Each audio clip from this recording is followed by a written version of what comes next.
everyone to the November 22nd meeting of the DeSoto Planning and Zoning. Roll call. Manson, This conference will now be recorded. Apologies, sorry.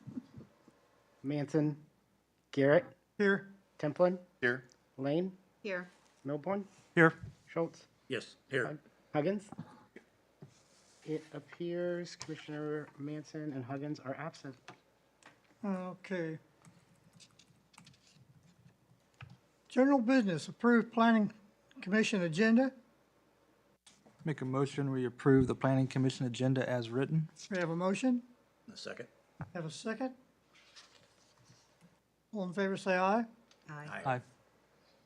Item B, approved minutes of the planning commission meeting held on October 25th, 2022. I make a motion, we approve the corrected minutes that Brendan sent us the email. I'll second. We have a motion and a second. Further discussion on that? Nope. Okay. All in favor, say aye. Aye. Aye. Disclosure of conflict of interest. Does anybody? Commissioner Garrett, I have to excuse myself from item 7A, please. 7A. Yes. Okay. Nobody else had any conflicts on that? On item C? Item D, disclosure of outside communications regarding commission business. Anybody? Discuss the date for the December meeting. Anybody have any problems with that? It's December 20th? I'm good. Okay. We will need a motion Yeah, to we need move that meeting if you're Oh, do we? set on that date. All right. Yeah, if you could. All right, we need a motion to make the 20th of December official meeting night. I'll make a motion that we move our meeting to December the 20th. Second. Have a motion and a second. Any discussion on it? Roll call. Before you do that, wasn't it the 20th to begin with? We were talking about moving it, weren't we? There was a Yeah, the 27th. 27th is the fourth Tuesday, which is. Oh, okay. So the 27th. Yeah. Okay, thank you. Roll call on that. Garrett, Yes. Templin, Yes. Lane, Yes. Milborn, Yes. Schultz. Yes. Motion carries. And item F, presentation on preliminary site for Panasonic. Yeah, thank you, Mr. Chairman. This is the first step in the process for going to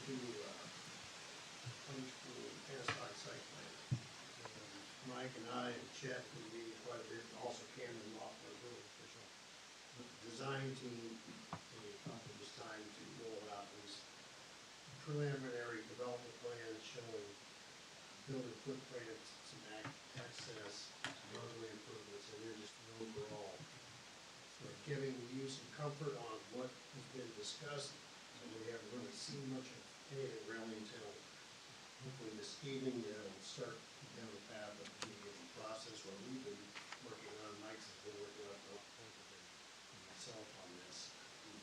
So with that, I'm going to introduce Dana Brumley. She's the senior project manager with SSOE, and she can take you through the presentation. One thing that I did want to touch base with you on is, we'll talk about this more at upcoming, our meeting on the 20th of December, as maybe a phased approach to the site plan. This is such a big project, and the design is going on right now. Mexican Road is being designed, the building is being designed. We do need to move forward with some of these approvals just to keep the process moving. So that's something that we can discuss with you. It is going to be part of the overall process, is moving some pieces of the site plan as we need to do this. So with that, I will go.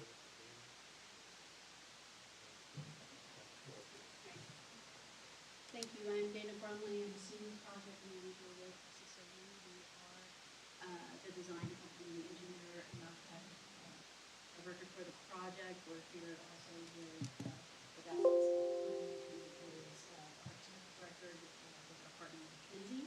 And we would like to thank you, first of all, for modifying your normal agenda and allowing us to present the project to you. We do have a few presenters out of our team here. We're going to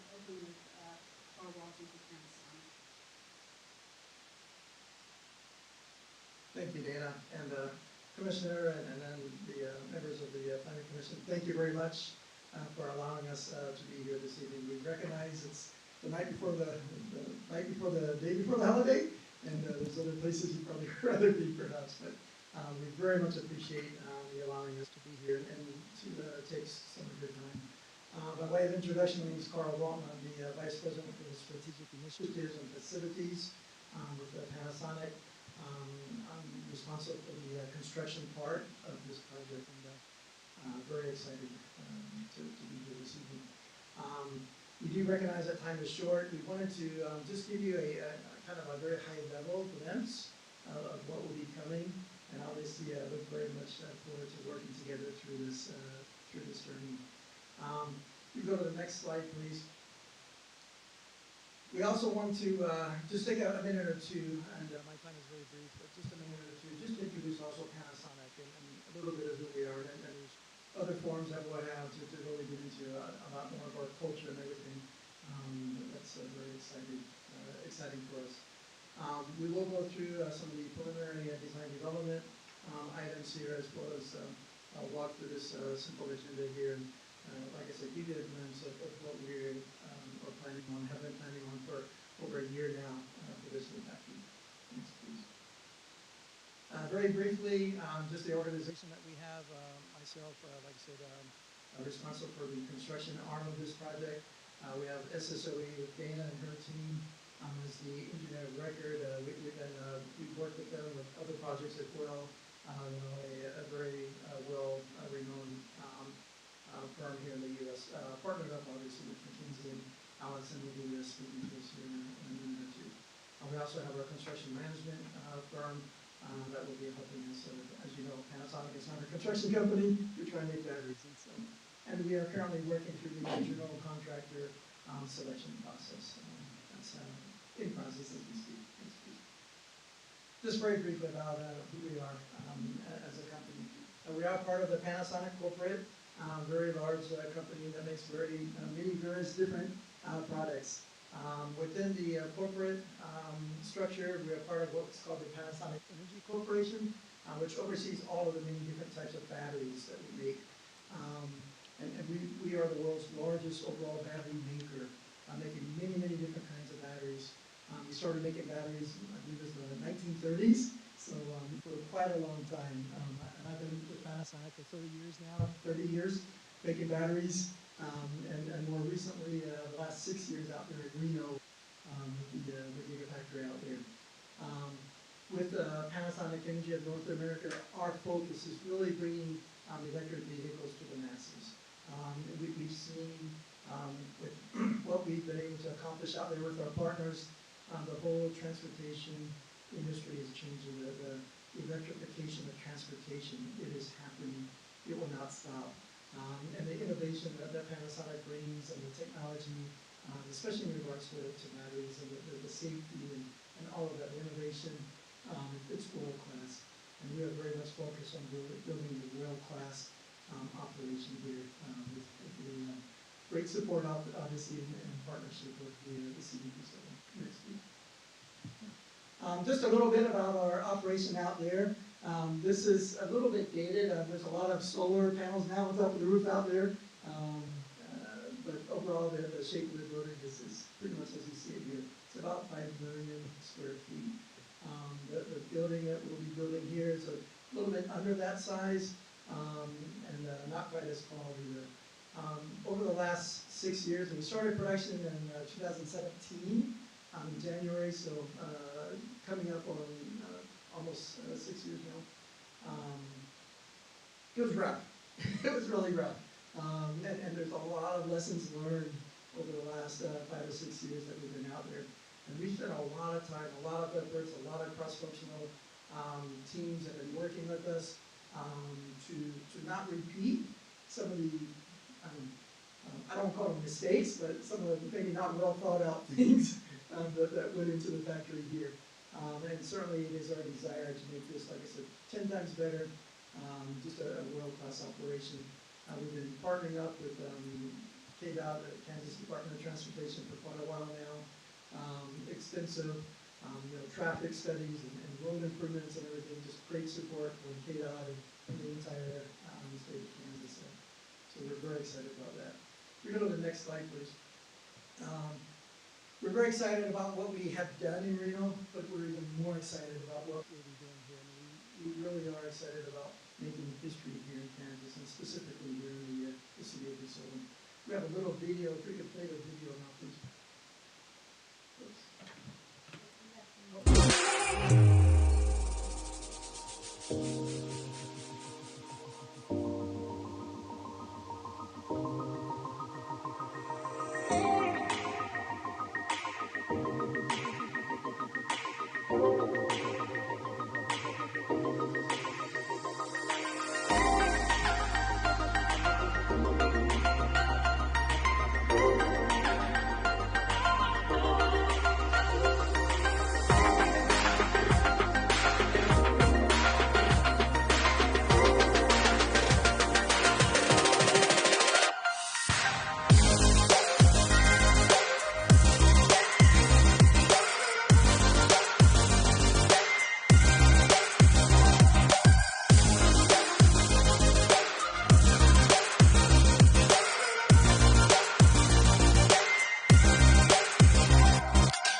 Thank you.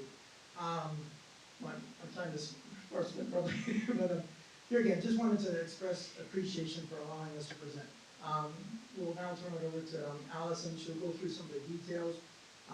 But before I step away, I want to make it very clear. We are committed to making this a world-class operation, including how do we get to the site with minimal impact?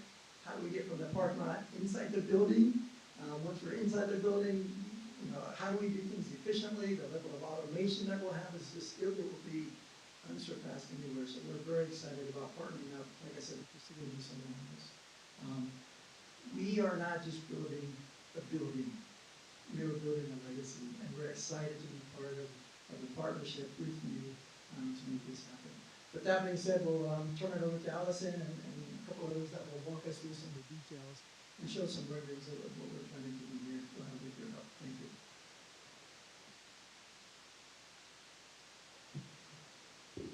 Thanks, Carl. Hi, good evening. I'm Allison Hoagland. I am principal and architect at McKinsey. We are partnered with SSOE on this to be the architect of record for the production facility of this project. I wanted to take a couple moments to walk through some of the preliminary design process ideas that went into where we are today. This is still a work in progress, as I'm sure you guys are aware. Design is an iterative process. We work through a lot of ideas and concepts preliminarily that eventually one day will get us to our final product. A big part of that is working with the city of DeSoto to really make sure that we're delivering a facility that not only supports the production of Panasonics and product that they're bringing to market, but also a great facility that the city of DeSoto can be proud of. Next slide, please. So the preliminary ideas for the concept site plan that you see in front of you, which has evolved over time already.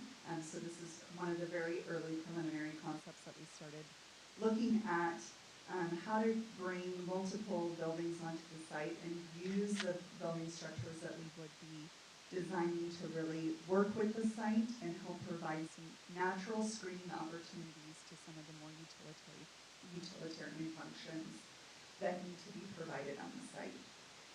So as you can see here, the main focus of our current design process has been relative to the production facility because it is the most important building. We want to make sure that we get those jobs coming into this area, and getting product off the line is a big part of making sure that those jobs happen. So looking at the production facility and creating a design that creates a natural U shape around the other utility buildings that you see on site has been a big part of the preliminary concept. Next slide. So in the early process, these diagrams represent some of the early thinking of the project. So once we looked at and selected the site overall, we went back to kind of the roots of who Panasonic is and how the production of this facility is going to work.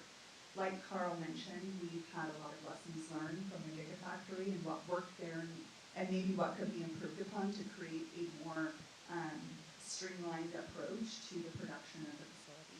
So we really started looking at two main production means that allowed a single-story production process flow from one end directly to the other, really maximizing efficiencies on site, which allowed us to hone in, start to begin to flesh out what this building shape might take. Of course, looking at those utility functions being within the two production wings of the facility and an admin function that may bring the two wings together. Early on, concepts included some ideas that you'll see later on, which includes kind of a main spline corridor that will help create some opportunities for employee-centric functions. One of the main goals of Panasonic is to really be employee-centric and create a great environment for the people who are going to work in this facility. So while production is of course front of mind, that's the end goal, supporting employees with a great place to work is also a really important part of what this facility will become. Next slide, please. So after we started looking at the flow and how to best accomplish the production within the facility, you know, again, design being an iterative process, we needed to really start looking at how the site would support that as well, and how the building might start to take shape on the site here in DeSoto. Here's another preliminary iteration of the site plan showing that main concept of the two wings, now turning into the U shape that you will see proposed and that we'll go into a little bit more detail later in the presentation on. So two main wings of the facility are those production arms that we developed in our early concepts, with then coming together in a central administrative and shipping type of function there in the middle, so creating a nice U shape. This allows us to screen some of the other facilities that are waste buildings, other support structures for mechanical equipment, et cetera, that are necessary to serve the function of the building, but aren't necessarily the best thing for the community to look at, so really using the production facility to help screen those items there. Next, we're going to turn it over to Zach, who's going to go a little bit further into where we are today on the site development, and then I'll wrap up with a little bit more detail on the building. Thank you.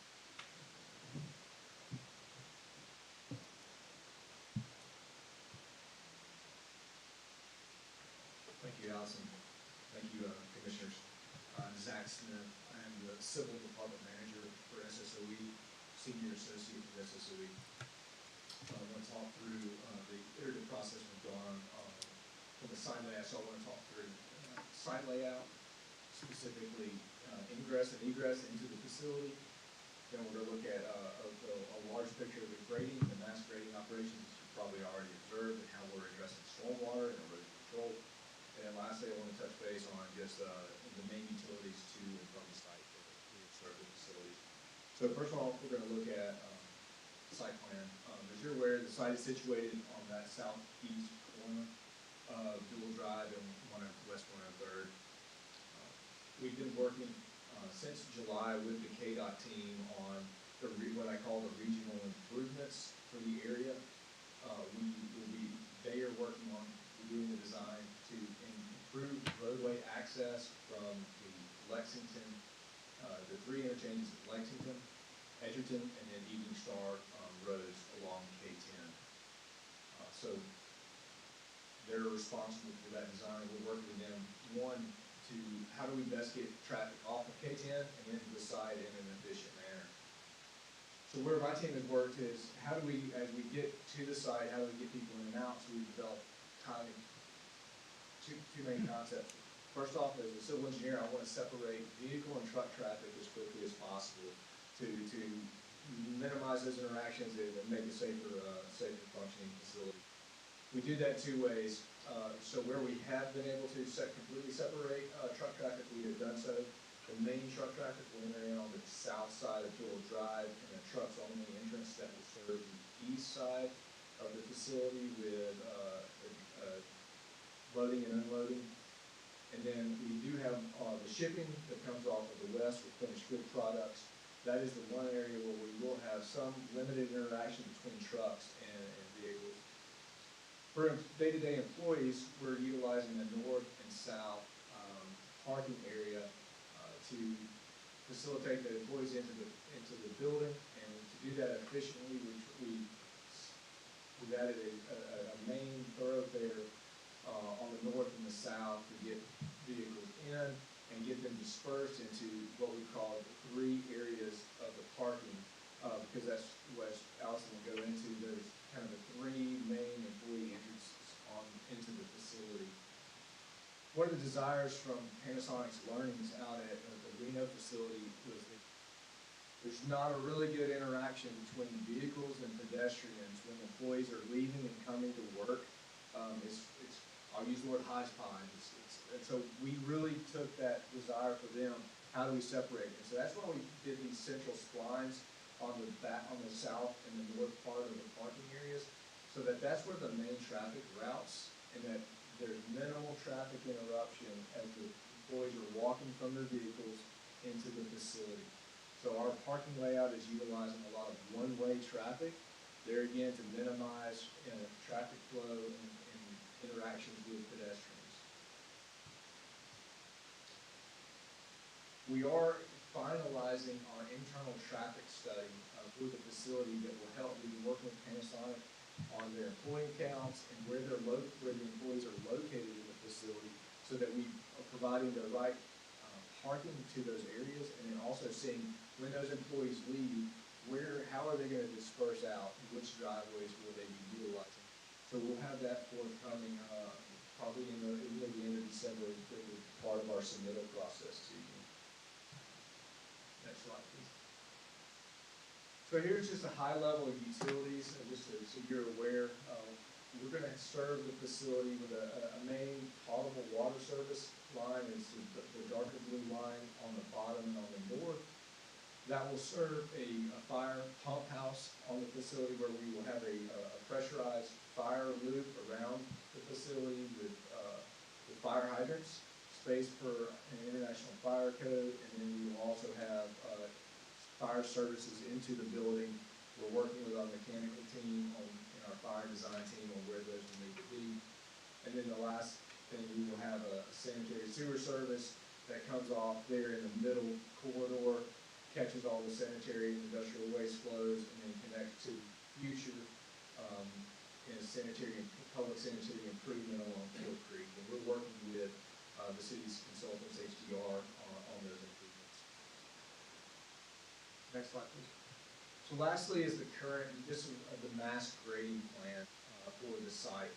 So you're aware we're having to make a very flat pad for a very large facility, and the site had close to 80 feet of elevation relief across it. So we're doing a lot of earthwork to cut and fill. When you take existing grade that is grasslands, grazing lands, and now put in a large building and impervious surface, we're increasing stormwater runoff. So the way we're addressing that is using detention ponds to attenuate the storm cycles from the 1 to 100 year. In layman terms, that means we're not going to increase the discharge from the site. We're going to make sure this stormwater discharge is less than or equal to what was there in the pre-condition conditions. We are going to continue to incorporate erosion control measures to make sure that we're not discharging or adversely discharging any sediment down into the stream and Steele Creek. With that, I'll turn it back over to Allison to go into more details.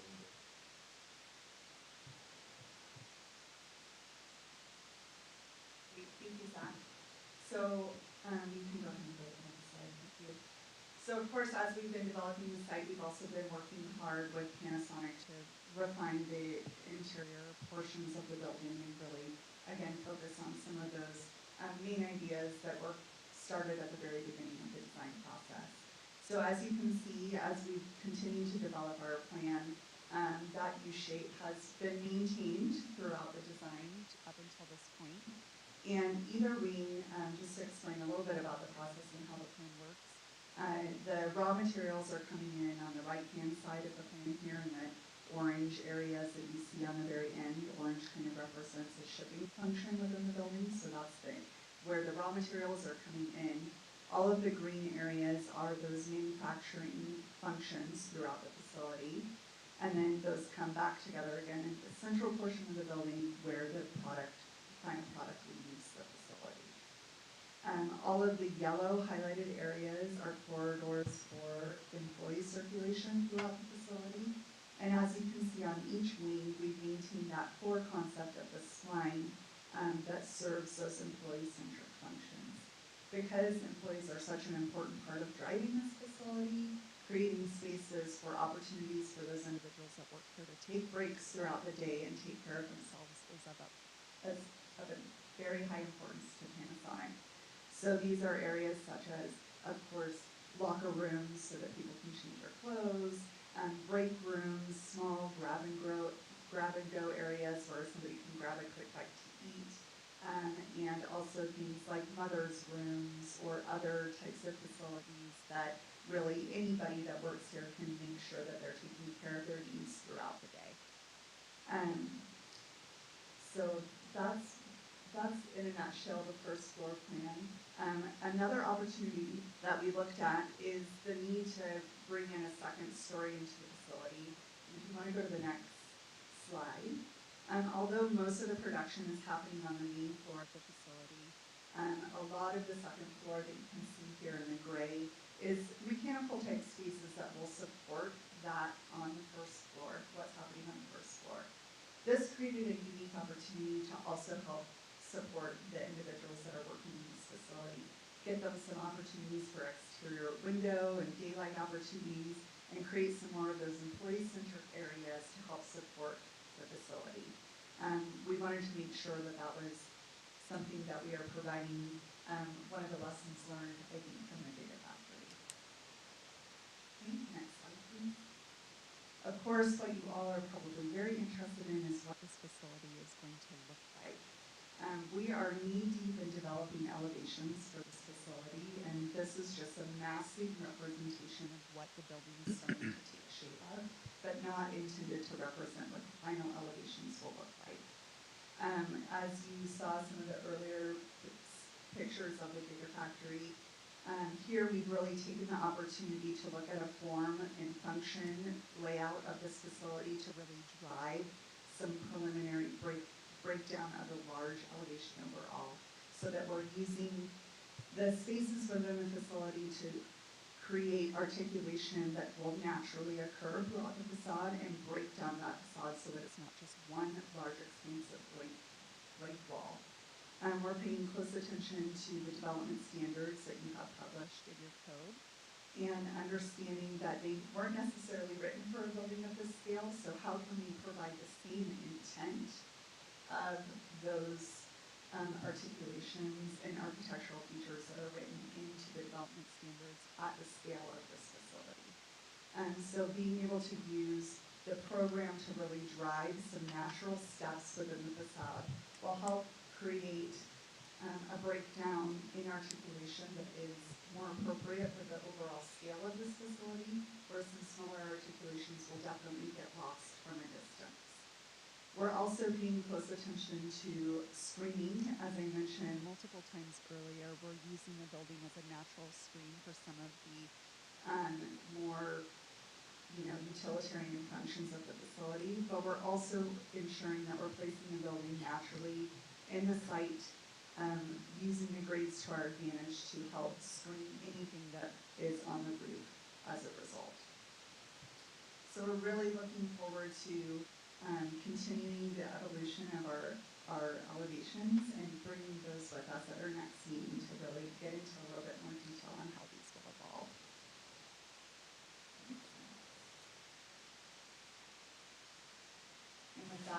back over to Dina. Thank you, Allison. So, as we wrap up here, we've talked about, that we're going to be requesting a phase approval process. And, if you go to the next slide, please. So from a very high level, this is a starting point for conversation. We had what we're looking at right now is, requesting a three-part submission process, beginning as early as next week with the preliminary site plan mass grading information that's already been developed, and targeting a second submission in January, which would contain all of those issues that Allison was just talking about with the elevations, and final building massing, and then a third, somewhere around April, early spring, for the final grading and landscaping and signage. So a facility this size, this large, the focus is on getting started production. So the focus is really going to be getting that production building up, and we know that its visibility within the community and things like the landscaping and all that's very important. So what we want to do is use that opportunity to work with you to develop a final picture for that site as we near the end of construction with what that final landscaping is, what the site is going to be. That will also allow us to kind of identify areas for potential additional screening and things like that that are going to naturally develop as construction.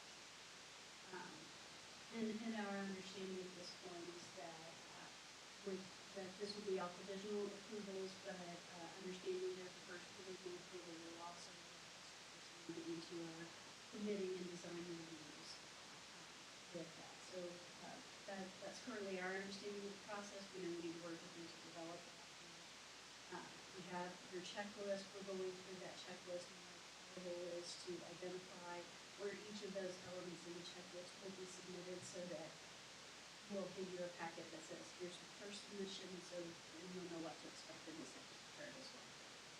So that's currently our plans. That concludes our presentation for today. If there are any questions that you may have, I'm not sure where we are in time. Does the commission have any questions? We understand it's a lot to absorb, so. Do what? Well, we understand it's a lot, and this is just the tip of the iceberg, so we will be starting to share documents with you over the next week or so that allow you a chance to really edit.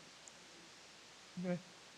Well, if there are there's no questions from the commission, we want to thank you for your presentation. It's very informative, and any way that we can help you, we can do that. Thank you very much. Appreciate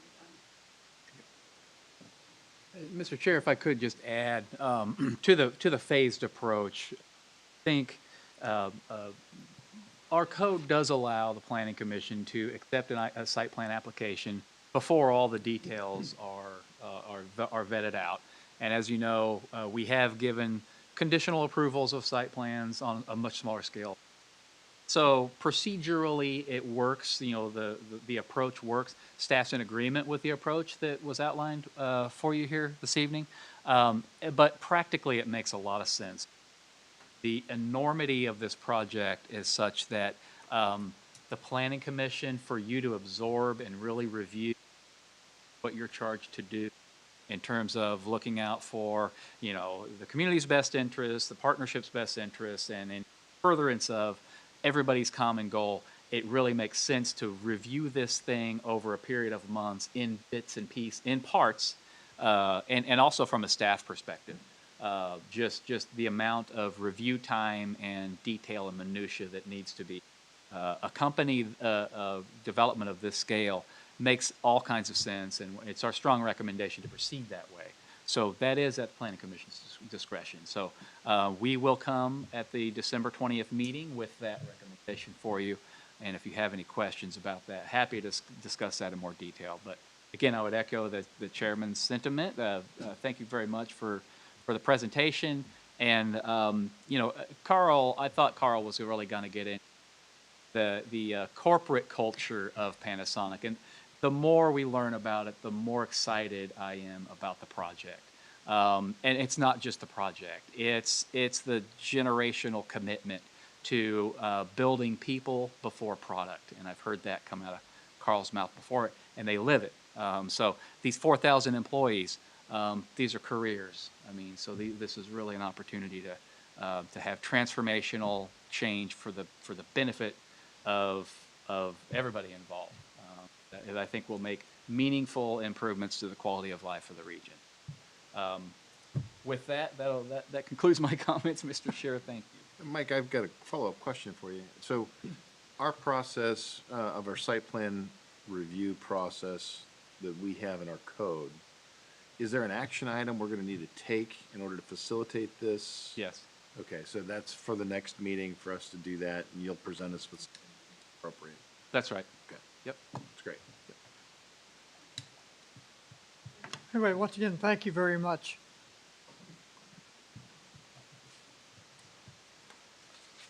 Okay, item 4, call to the public. Members of the public who wish to address the Planning Commission regarding items not on the agenda may do so at this time.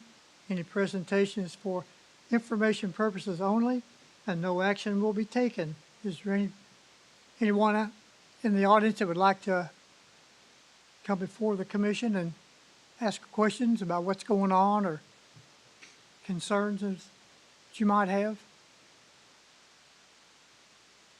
Mr. Chairman, I see 2 visitors on the virtual meeting. Maybe we unmute and contribute to public comment if they wish.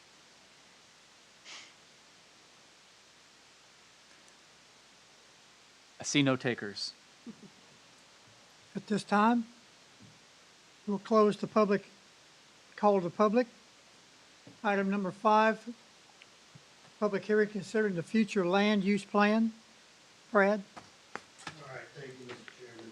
Just I did want to say to the design team, if you want to stay for our meeting, feel free.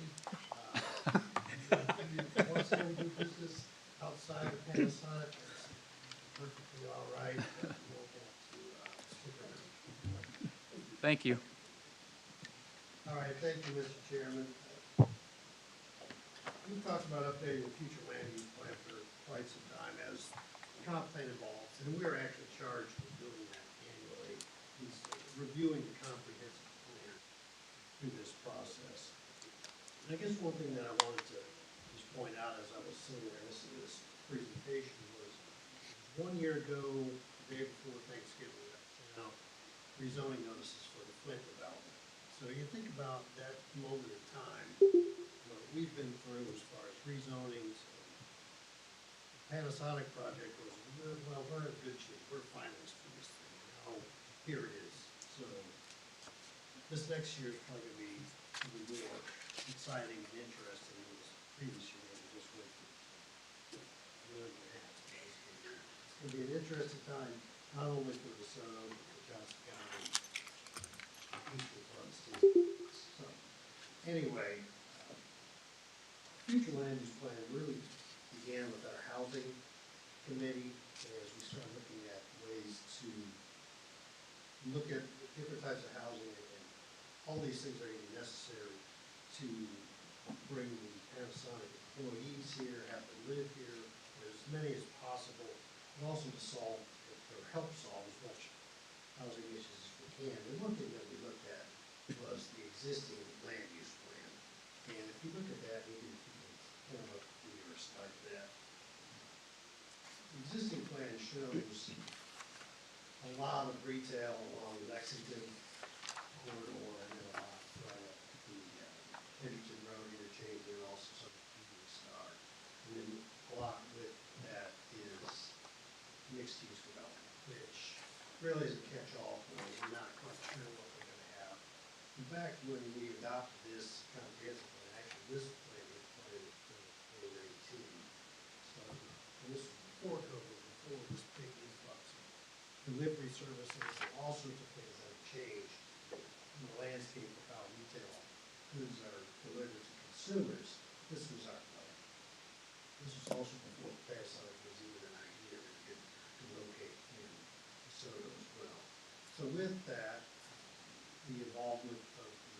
utilities that we've looked at, roadway corridors, all sorts of things. And the discussions that we had with our housing committee, this is sort of the next slide, is recommended. And you can see the difference, quite frankly, is a lot of multifamily along Lexington Avenue, and what we call the Southwest Road area.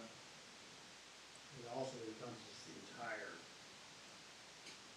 SRL Astor development site, so it goes all the way down to 143rd Street.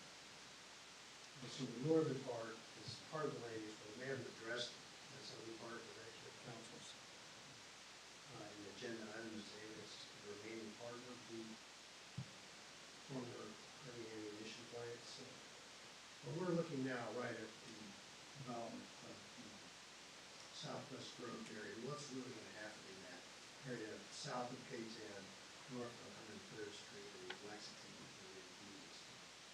Another thing that's pretty important that we put on there was extending the Johnson County arterial roadway system through the site. So you can see the red lines are the arterials, the blue ones are collector streets, and then a significant item that we had a lot of discussion about is the actual expressway that goes through the site as well.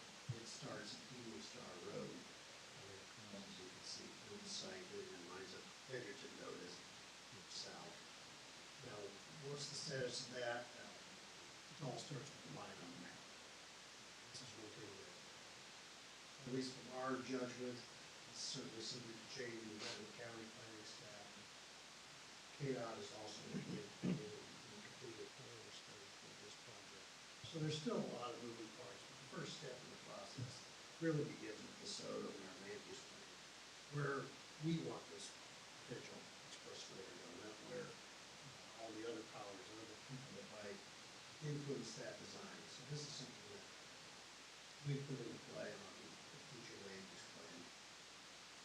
Also, I wanted to tell you a little about our housing committee that consists of Commissioner Weber and Commissioner Templin and council members, Kevin Ritter, Ron Honeminder, Rob Daniels, and then first the mayor. When we started the meeting in July, we've had a really month so far. This is our recommendation, or the committee's recommendation. It ultimately reduces retail, increases R3 in the area. We had a significant area of R1 north of K-10 Highway. You can see that bright yellow area. Actually goes up to near the Kansas River, it's west of Lexington Park. So those are the significant changes, and yes, they are significant. I mean, at the end of the day, there's some changes of some colors on the track map, but they really are significant in the overall development of what's going to happen in the future. So this is our sort of rollout to the planning commission, get the entire thoughts, because this is ultimately your document, the comprehensive plan is planning commission uses, and it's one of those criteria when we measure things as far as what comes up, what kind of development we might have. We do utilize the same land use plan as a tool to help us make a decision. You know, it doesn't mean that zoning will happen, change, light industrial area, heavy industrial area. It's really to have those controls. Opportunities to comment on those things, site plan reviews, before the planning commission. So this is kind of where we're at. I guess, Mike, you've got any comments? No, Brad, I think you summarized it really well. I guess the only thing I would say is the brush strokes are still very broad on Sunflower, on that 9,000 acres, still very broad. But we have done our best to incorporate the reality that Panasonic is here. We also have a preliminary plat that will come to the Planning Commission at the December 20th meeting for that 1,300 acres that was recently rezoned in that northern portion of that. So you see the blue lines here are designed to mimic what's being proposed there. So we do have some certainty around the northeast sort of 1,300 acres here, but a lot of uncertainty around the rest of it. And so the best thing I think we can do at this point is first, as development occurs, preserve these utility corridors. Whether it's an arterial or a collector or a freeway or rail or whatever might wind up being. Preservation of that land is of paramount, it's just planning 101. The other thing to keep in mind is that as the economic development marketing of Sunflower and Flint continue to evolve, we will have a better understanding of, in partnership with those owners, working with their vision, combining with our vision to get more granular as time goes on with what is to happen at Sunflower.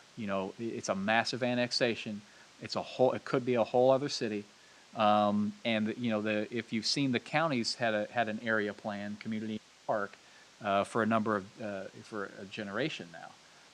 It got pretty specific about activity centers and commercials and residential.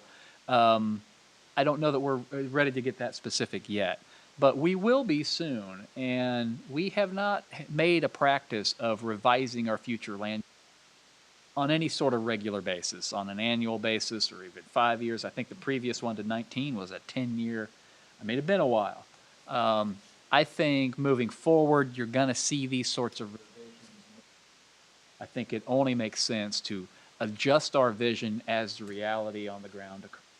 And, in the last couple of decades, reality hasn't been changing a whole lot. It's about to. It's about to change on a monthly basis. So all that is to say, this is a snapshot in time. This is as granular and as detailed as I think it's wise to get at this point. But be prepared to have these discussions more often in the future. And I think that's a good way to kind of set the stage on where we are now and where we're headed. We kind of know the destination, but what path we're going to take to get there will change. So beyond that, I think this change is appropriate at this time. So we're recommending approval of this. And this, Brad, does this go forward to the council? Does, doesn't it? Yeah. Yeah.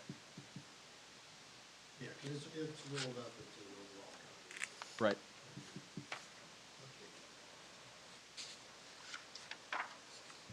So Okay. it's not set in stone, it's just a guidance. Well, it is a very important document within our comprehensive plan that we use to guide development moving forward. So the next rezoning application we get in here, we're going to be looking at this. Yep. And the next building that wants to go somewhere, if it's in the middle of one of these lines, we're going to have that question, right? So it's more than just a guideline, I believe. Okay. It does have some weight within our zoning regulation in terms of how we adjudicate change and development in the community. It's an important document. I guess I'd follow up with that as we look at the development immediately. Recent rezoning of 1,500 acres of Astor development. We did look at the previous studies. Those were on there. And those do mean something to staff. So, well, this isn't part of the subject line for years.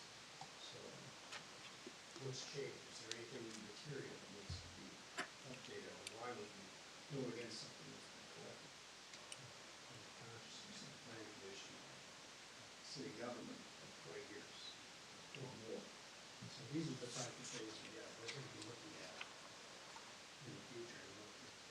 Your document help not only us, but yourself make decisions in how we move the future.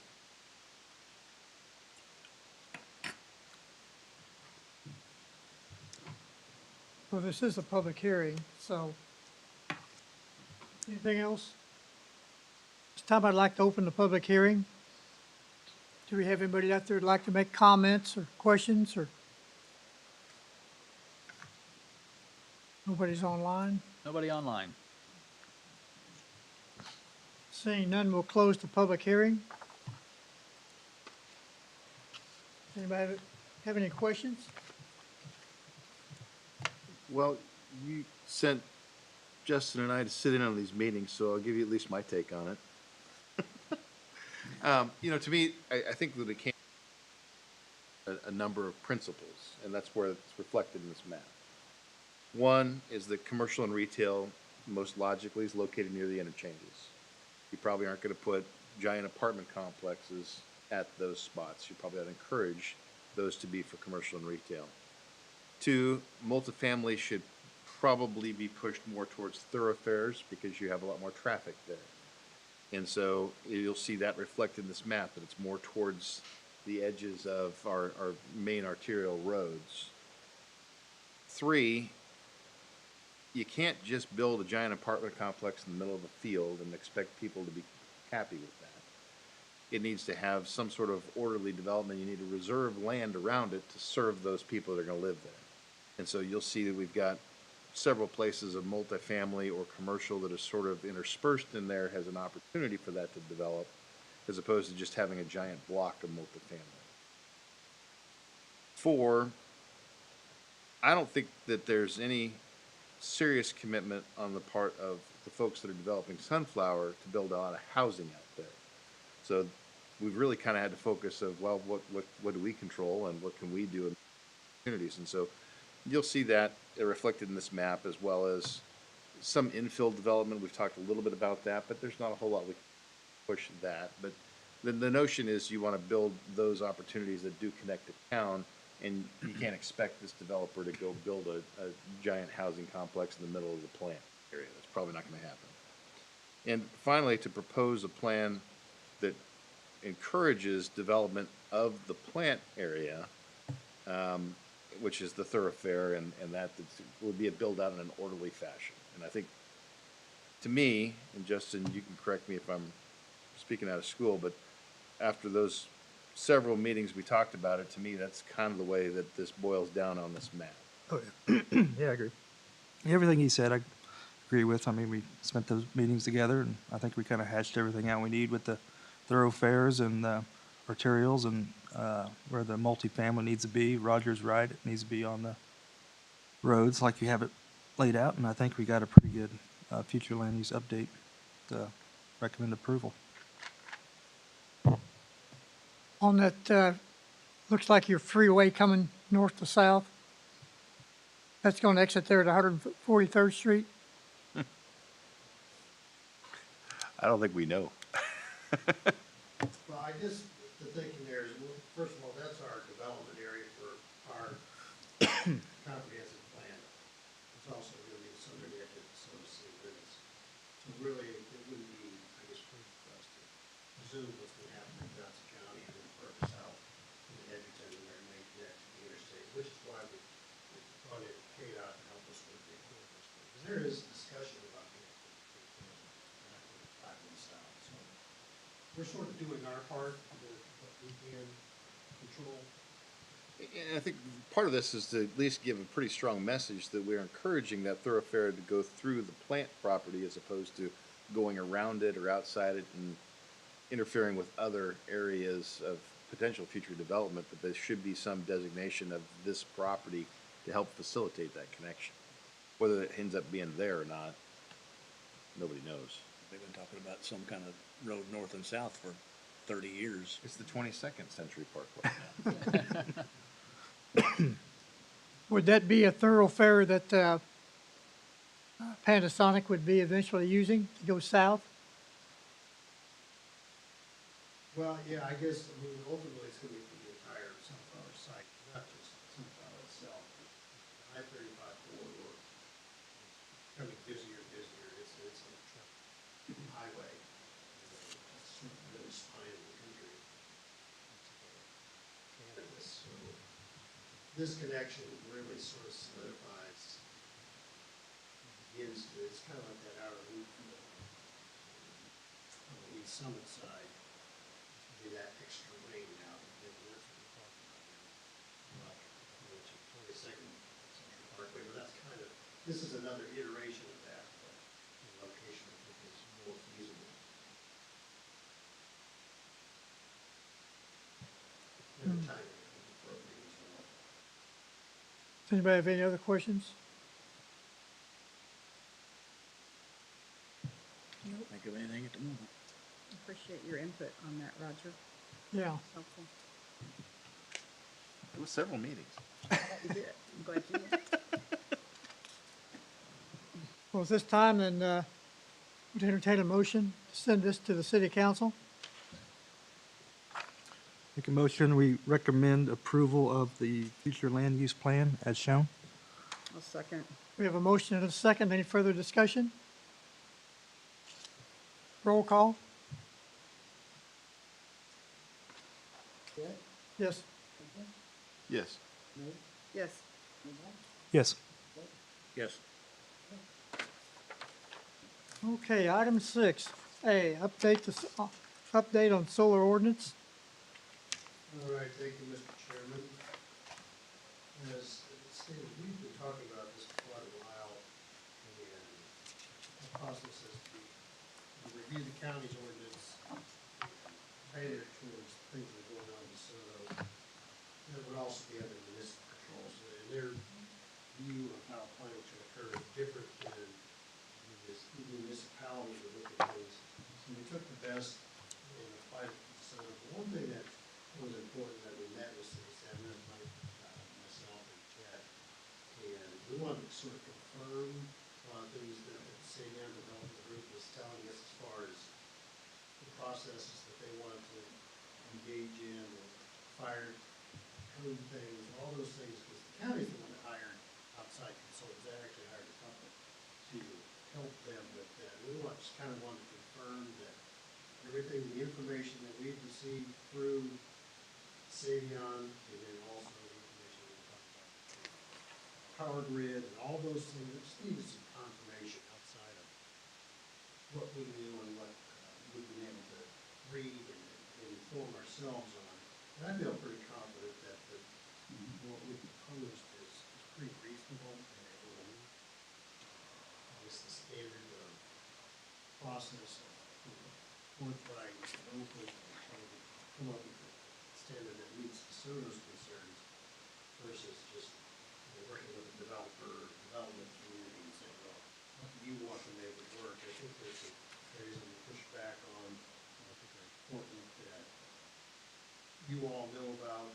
And then, so the staff report, I had 10 items on here that have been updated since first presented that draft ordinance, and then also I gave this to the county staff as well, and they went through it and had some suggestions.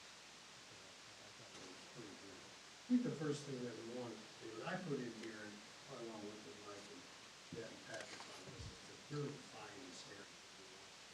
I put in 103rd, 143rd Street, Springtown Road.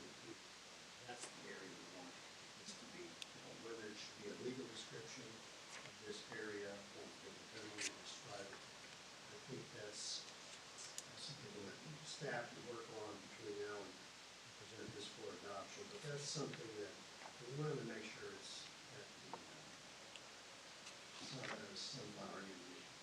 That's where it needs to be. So we don't want to say it could be in this zoning district and monkey with sizes, things like that. We do have caps on the size of it. But we don't want, as I mentioned earlier, one of the needs to see find a way to rezone some property down to the river bottom and put in a sunflower, a solar plant. So that's kind of where that definition has come from. And so we'll work on that. It looks like a pretty good, whether it can be just defined by streets themselves or through legal description or something along those lines. Another thing that changed was the comment from the county was the project boundary definition, project extent. You've got project area, which is just the area where the panels and components are for the solar facility.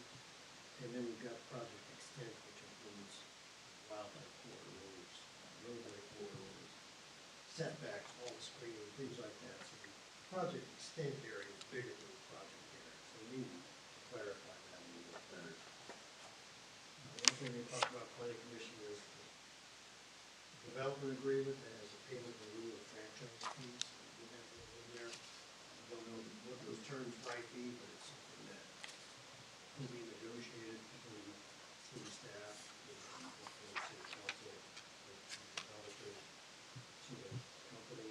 So that's something that we want to codify that's in there that says this must be done. Also want to put in there with repair of public roads during construction and decommissioning. That's something that we'll have to get a discussion with code. Chairman, your concern obviously is the main fire district that will make sure that hazardous materials are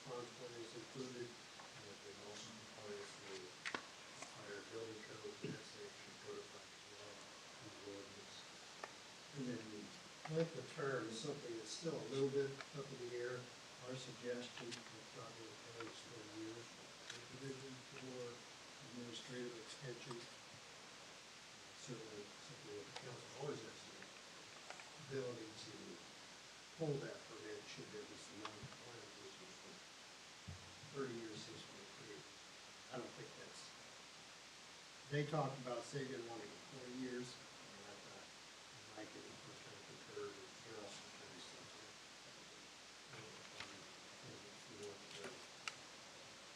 Something also that I want to talk to you all about is the size. Because see, when I've got a minimum size of 1,000, which really wasn't brought up by Save Beyond, but the maximum size is something that is bigger. The county actually adopted 2,000 acres as their max size. And we've got 3,000. Basically, with the approval of this area that's taken as a release, southern part of the determination plan. So I'm not sure that 3,000 is something that we want to approve. I'm open for ideas and thoughts, maybe making it down to 2,000 acres. It is just a big chunk of land. It would be one of the bigger ones in the country. Yes, there are bigger ones in California, Nevada, and Arizona, the desert areas. This is going to be developable property at some point. At some point, utilities infrastructure will be in this area.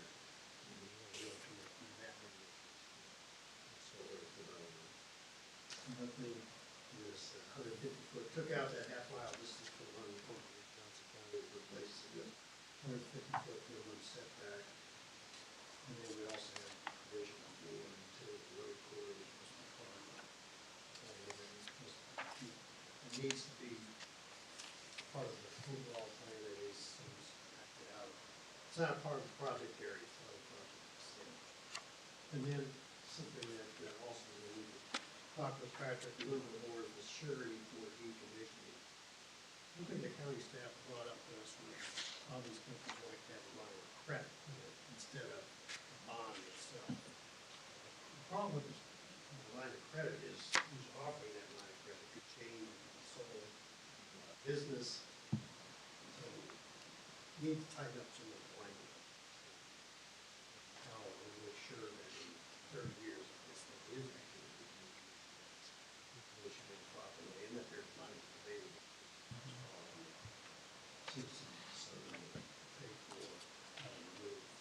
So we'll follow up and get a little bit tighter language on that. Something we want to bring your attention to. Something that the county staff raised. Good answer point that time.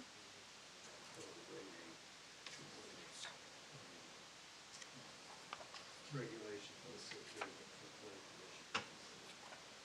So with that, I will stand for any questions. I did include a lot of additional information that was provided by the county about where the facilities are, fact sheets on the safety information on decommissioning plans, things like that. So there was a lot to go through, but at the end of the day, I feel pretty good about the ordinance where it stands right now. There are some we need to tighten up to make sure that we don't put some things that take effect. I think it's pretty close to being ready for public hearing. With that, I'll stand for any questions. Mike, Chair, Commissioners have any questions for Brad? Hey, Brad, on that special use permit, I mean, if they're operating fine and they just got to renew it and then they get another 30 years, right? well, this will, what we're saying, when that expires, they'll have to go through the whole renewal process. Okay, so I mean, there's an opportunity to get another one. If they're operating fine, they can get another 30. Yes, that's Okay. correct. But they have to start over. They'll have a public hearing. Yeah. That would be required to do this. Yeah, so as long as everything's fine, they shouldn't have a It's not problem. simple, just, oh, yeah, you can have another 30 years. Right, yeah. It's kind of like a quarry, isn't it? Yes, exactly. So how long do we do it for a quarry? Do we give them 30 years? Well, the one that's, Dave Penny's, it actually was a 10-year. I mean, I think 30 is kind of extraordinary. It is. Now, they're different because they're putting investment into the ground and building their facilities and that kind of stuff. And I understand it's different than extracting something from it, but seems like a long time.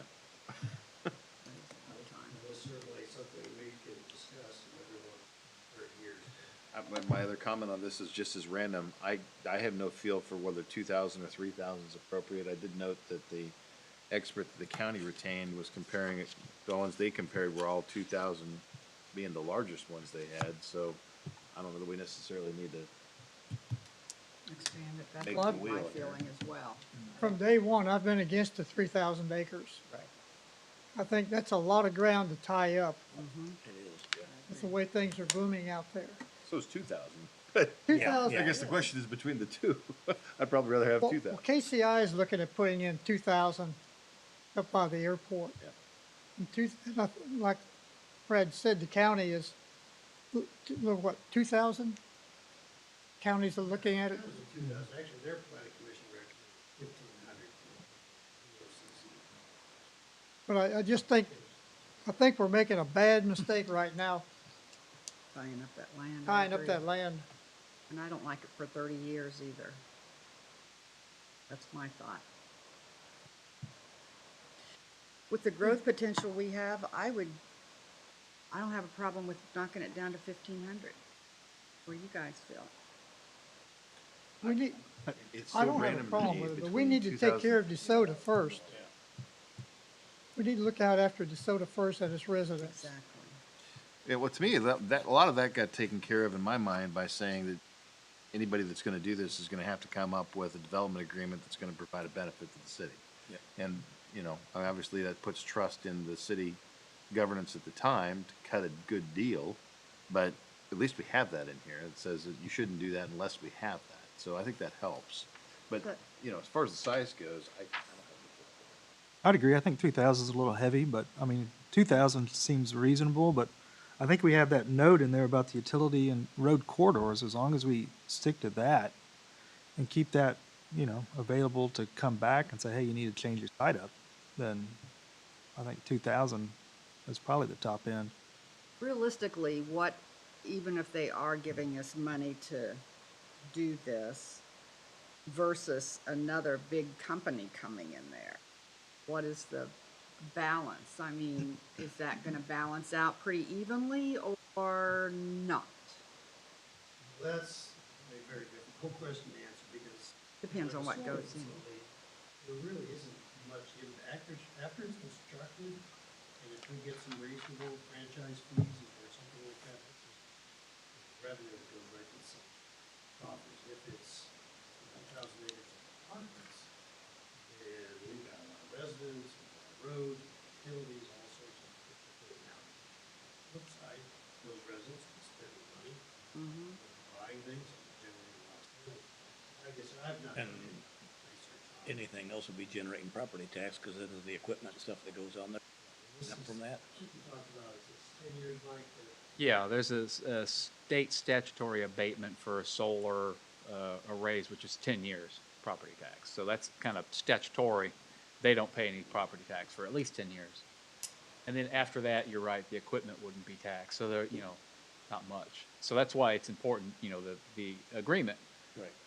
for franchise fees or annual administration fees, whatever that structure would be, it would be very important. Well, Brad, say they put this on 1,500 or 2,000 acres, and after they get it built and it's running for a year or two, if they decide to sell it, what kind of problems do we have there? Well, the way we've handled those in the past, the sale goes, as long as the use doesn't change, the property can be sold. Special use permit stays in place.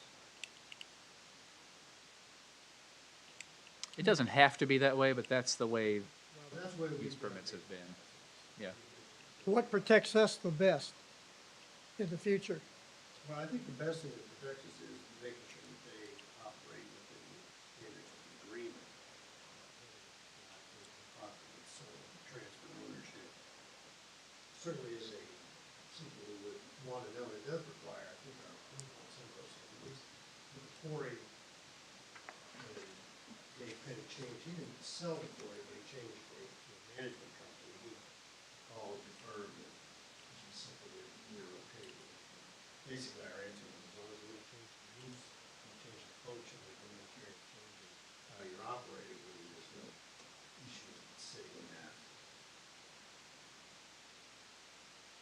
One of the other questions I had was, I know these have to be inspected like twice a year, I think is what it said. So do we have the manpower to do that? Or do, No, well, maybe, maybe not, but that would probably be something we would define in the development agreement, that they have to hire a third-party inspector. Us and whatever regulatory agencies required Okay. to receive that. I mean, the development agreement's gonna be key to that. Will be, What we're doing is, we're saying we would allow it, subject to a development agreement, and we're trusting whatever future government we have in place is gonna be able to run these things to ground. And I don't know if it's a bad way to do it, it's just a question of whether or not you feel like you even wanna do it at all. I mean, maybe going with that, I'd be more comfortable if you defined this not to include the entire plant, but maybe that portion that we think is going to be longer to develop. I don't know if you could maybe consider changing your boundary, Sure, that would be. because the idea here is that it's gonna be a use that we won't have to build out infrastructure to, and it may be a long time before we do build out infrastructure, and it's okay for part of that. But if we open it up to the whole thing, I'd sure hate to have them use the ground that we can get services to. that sounds good.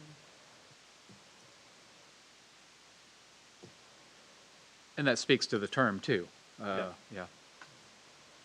I would say, you know, in terms of community benefit, a lot does hinge on that development agreement. But another thing to keep in mind is that Sunflower property is specifically well suited for this discussion because there is a lot of area that still has environmental remediation to do, that would still be blighted in terms of structures and foundations and stuff that's in the way of regular development that might be able to be used without, you know, a lot of capital to clean those areas up if done properly. But then lastly, in terms of us being able to capitalize on the economic prosperity that's possible, we look at some of the global capacities, many of which are outside of our control. How much traffic can K10 have? How much labor can you get to the site from the labor shed? How much water can you pump out of the Kansas River? A big one is how much electrical power is available from Evergy. And that's a real concern, that Evergy doesn't have enough, you know, enough generating power, maybe to fully build out, you know, whatever opportunities might exist in the future. And lastly, the idea of solar or renewable energy sources is a very big selling point for large companies like Panasonic.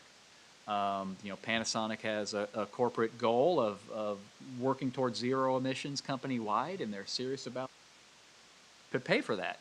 Having a solar, utility-scale solar on site, it's a major economic benefit. So it kind of kills the two birds. You know, there's capacity that it could generate there, and it's not insignificant either. I mean, this could be a significant amount of electrical capacity, understanding the, you know, the challenges of intermittent power supply and all that. But it also could be an economic development tool.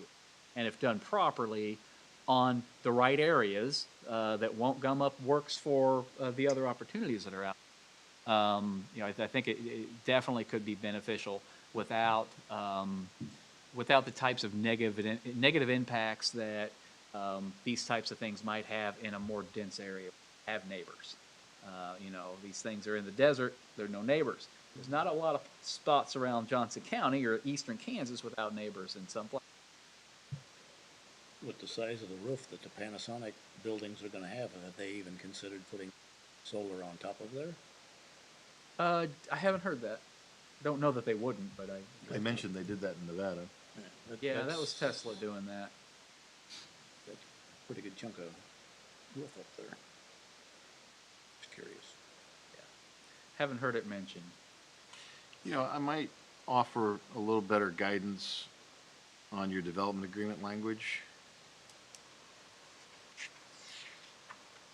What page is that, Roger? Page 2. Just says it needs to be completed determining franchise fees. And maybe it would help if we further defined it by saying, at the end of that, the development agreement shall be negotiated recognizing this use may not generate economic benefit to the city that other uses may provide, and must provide offsetting community benefit. So we're kind of putting them on notice that it's gonna have to be more than just simply $1, because you're not gonna generate economic benefit for us for this particular use that others would. And so we're giving guidance to that future governance that says, must provide offsetting community benefit. I didn't say maybe because we have this plant here in town, we're generating new opportunities we otherwise wouldn't. I mean, that's fine. But maybe we should give a little more guidance. That's good language. It is good, I like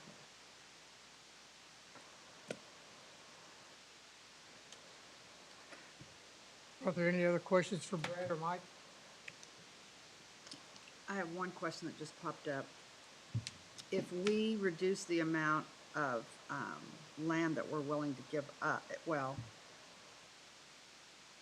let me rethink this. If we don't use the full 3,000, and if we drop down to 1,500, and we don't have the 30 years that we're tying it up with, then we could essentially go in and clean up some of that property. But if we tie it up for 30 years, we've got 30 years after that we've still got to go in and clean up that. Are we ever going to be able to tie it up for 30 years, or does it am I making sense how I'm saying this? You mean cleaning up the solar port? Yeah, if we give them the full 3,000, then we can't do anything with it. We can never clean it up. It's just tied up for 30 years. But if we just go for like 15 or 1,500 acres, then at least we've got the potential of cleaning that property up so that it can be more future. They'd have to have a cleanup done before they even started anything on it, right? Not for the solar.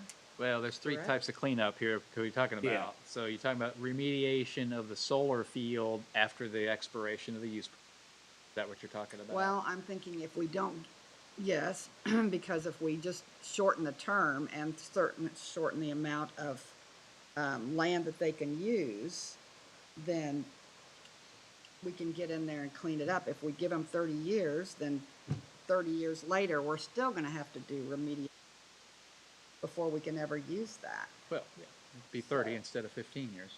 Yeah. So Yeah, I'm not necessarily opposed to the idea that in the southern portion of that plant, it's gonna be a while before anybody's gonna push sewers and utilities down.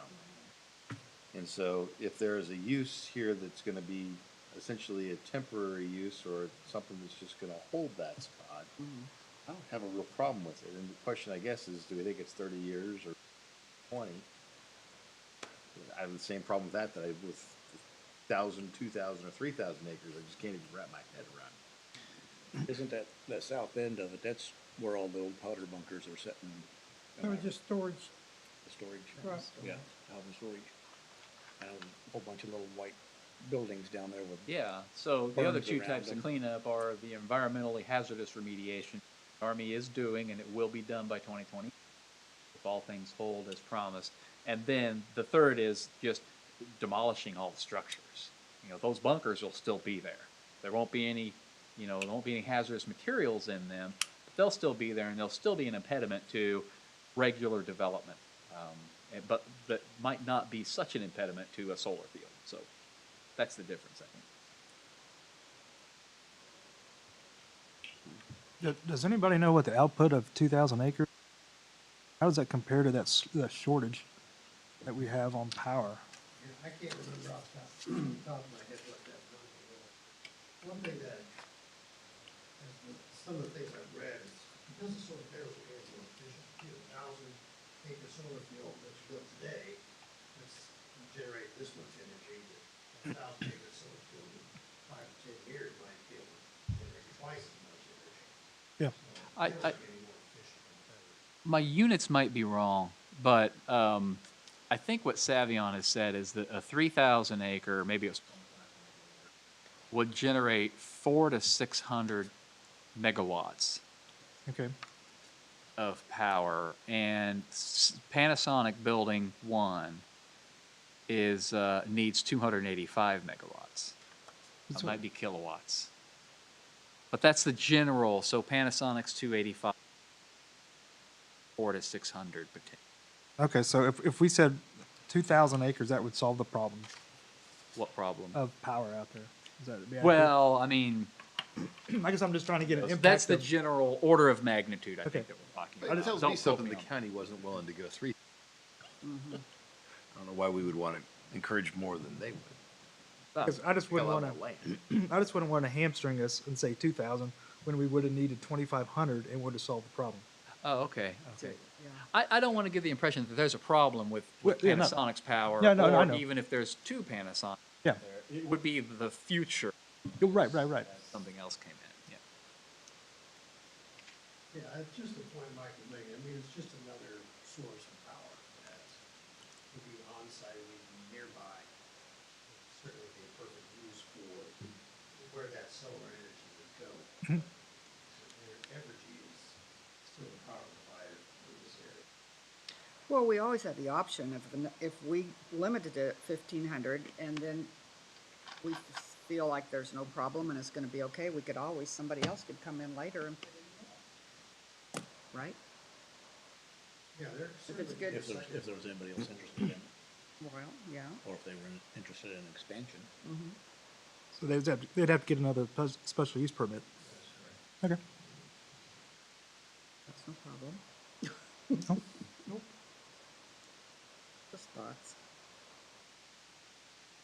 Brad, you'll have this ready for us next month? Yeah, I think I've got feedback. I think it's on the much key better dates. than the first time we saw it. I mean, we've done good work. I mean, it's a lot, maybe I've just read it enough times now that it Well, seems like it makes that's more part sense. of it. Going through it over and over does make a difference.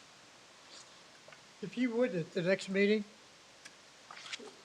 give us some maps showing sunflower ordinance and exactly where that, Yeah, we'll do that. And where that land is at. Because right now, I don't think anybody really has an idea where we're talking about. I got a pretty good idea. But, Some of us may not. yeah, I've been out there. I agree, that would help. Huh? That would help. Yeah, it would.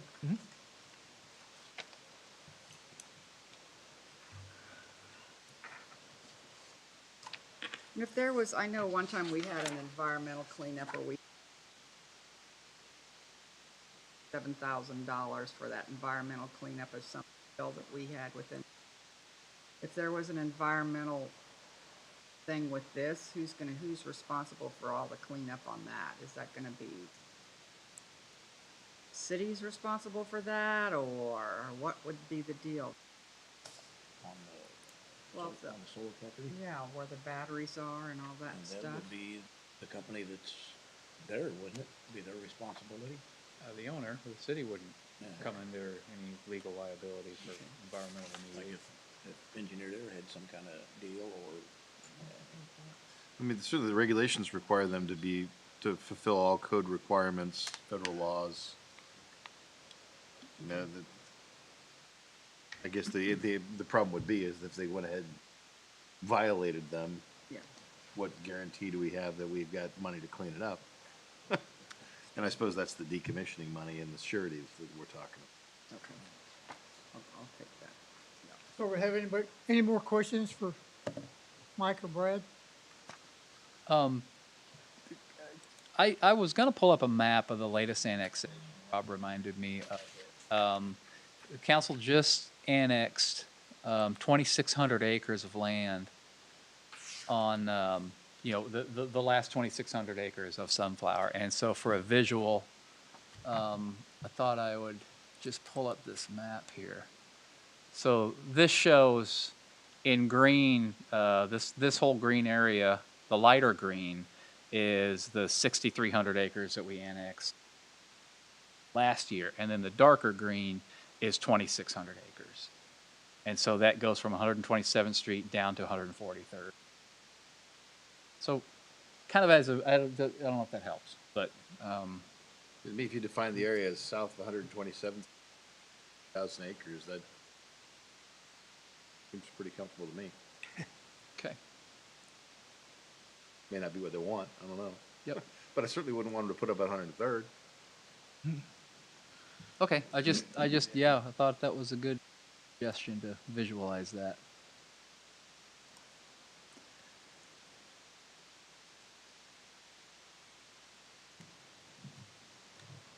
Okay, if there's nothing else, then we'll move on to new business.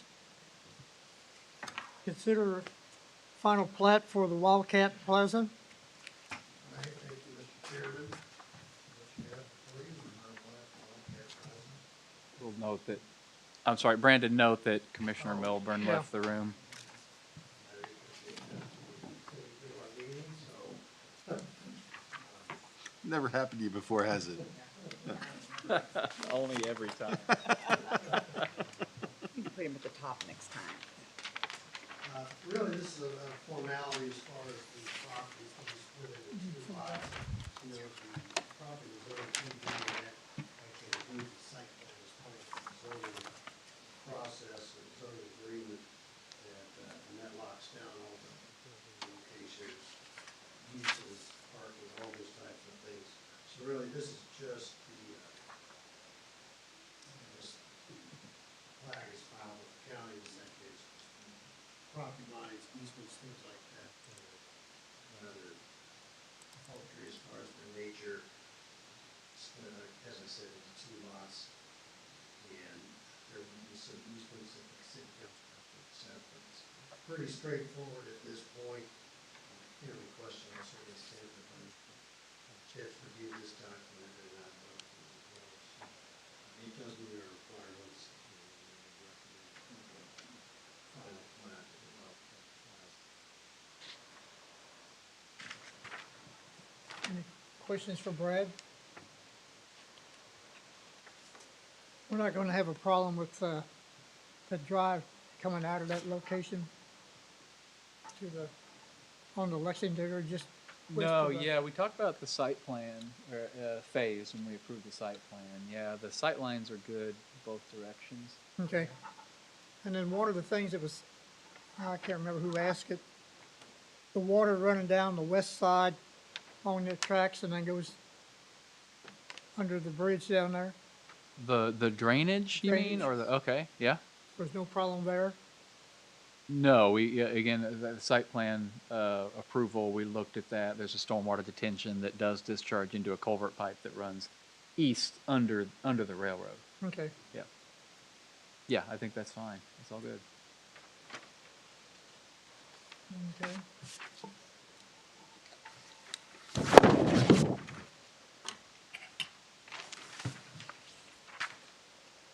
Any questions for staff?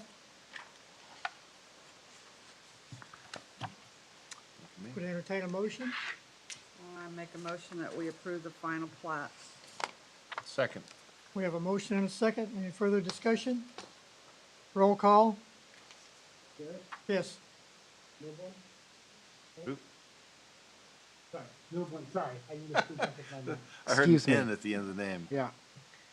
Templin, Yes. Lane, Yes. Schultz. Yes. Motion carries. Okay. Somebody, yeah, if you want to. Oh, I can get it. I'm sorry. Oh, you don't know how much longer this is gonna take. Well, I've been here this long, might as well hang in there. Okay, item B, can discuss housing committee recommendations.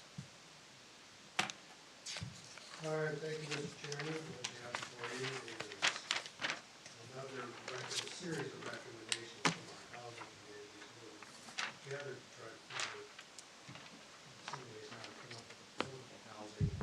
And that's a great wall that none of us were able to particularly figure out. But we did find a few things in our code that it could contribute or help towards providing housing or options for housing. And I guess really this is my perspective, but I think our code actually is pretty decent as far as ways to come up with different types of housing, units, things like that. And we did have a few items that maybe brought the planning commission for moving on to the city council for approval of adoption. The first thing is the R3 density. We've got 18 units per acre.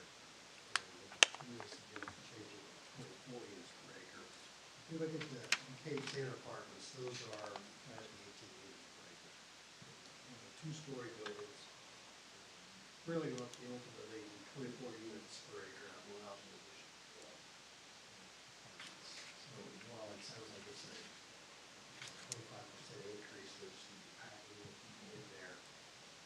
Really all we're doing is adding the additional floor. So parking requirements are not changing other than what we talked about is actually codifying the structured parking counts towards the overall parking requirement. Right now, it's just a normal policy for the garage, the space behind the garage in the code.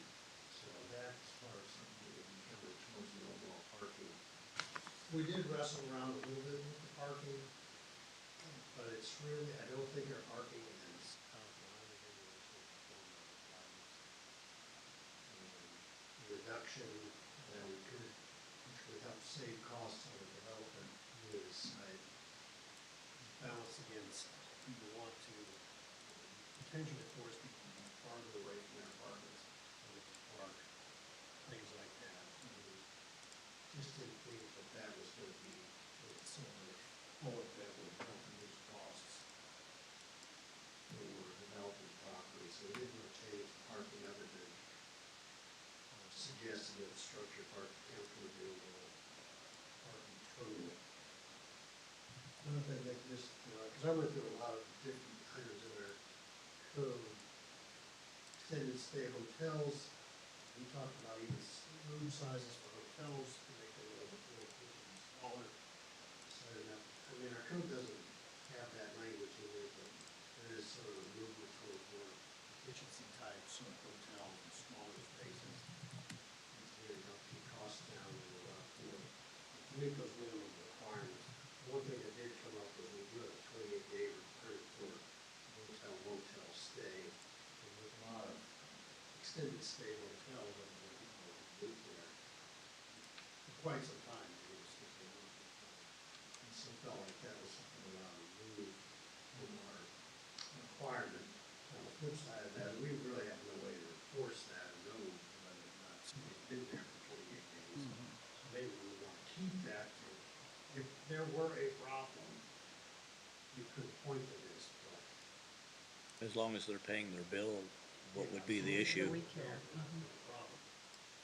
That would be more of a hotel operator. Yeah. Take care of the issue. We certainly wouldn't want to get involved in some sort of tenant issue in a hotel as far as us being able to try to enforce that. So, these are really items that confirm that the planning commission is in favor of, or would like to see changed, or not addressed at all. But that was certainly one of them that, some of those minutiae things that just kind of popped up as we reviewed all the items in our code. One thing also is the density or the size of the square footage for a duplex. Right now, we require 1,100 square foot for a duplex. It's not uncommon to see smaller than that, duplex sizes that are 800 square feet.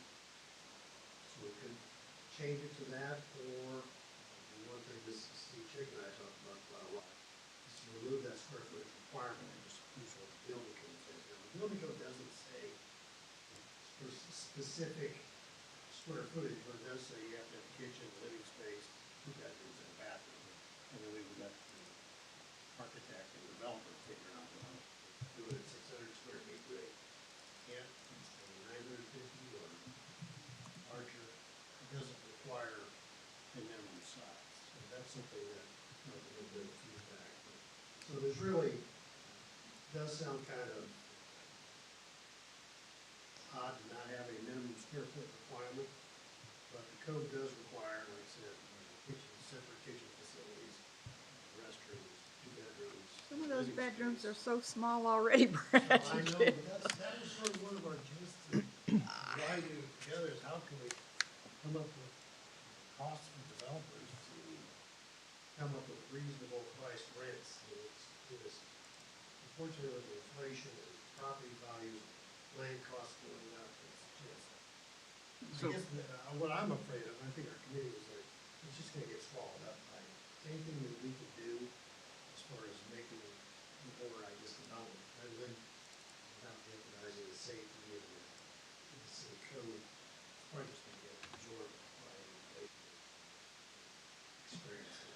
for context, though, I think it's also important to set the stage a bit, because if you look at our regulations the way we had them, we really were discouraging R3 development and duplexes being built out here in our rural DeSoto. Okay.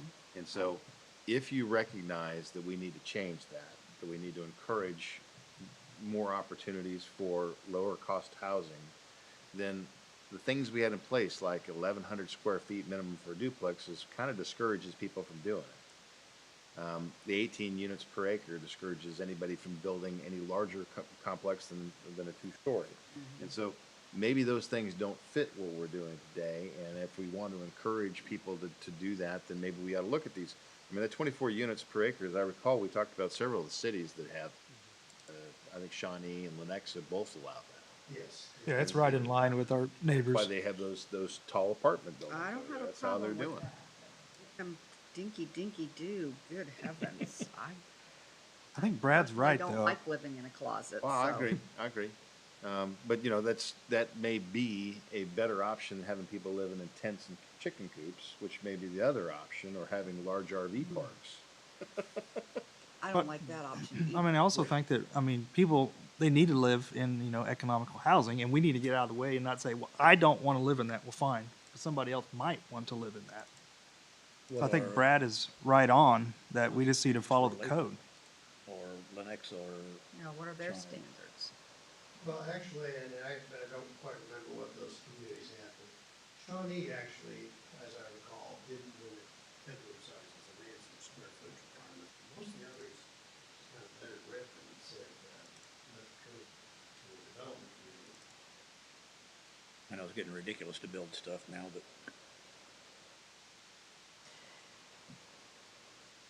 the thing I was thinking when you were talking on this R3 multifamily change to 18 to 24 units per acre, what are our requirements for having these buildings sprinkled? Well, my understanding is that 3 stories you don't have to have. You know, you got elevators, fire suppression system. It's based on square footage as well of the building. Oh, is it? There's been several large complexes in the area, Kansas City area, in the last several months that have caught fire, and just looking at them, you can tell, being an ex-firefighter, you could tell that if there was a sprinkler there probably would have been a whole lot less damage. If you're gonna start packing people in tighter areas, I think it would be a wise thing to add. Well, sprinklers. we're gonna follow the adopted building code and the fire code. So I can't articulate, I don't know that code well, I'll tell you what that is, but, the fire code is not something that we're, suggesting we modify at this time.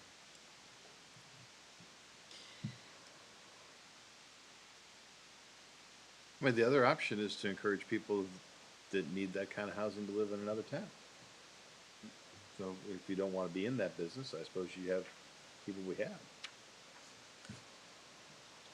Wonder what those, in Lawrence, I think I've talked to you about that before. They're on, where the bypass goes around to 59 Highway. Build a bunch of duplexes in there that look pretty small. I think they're about 800 square feet.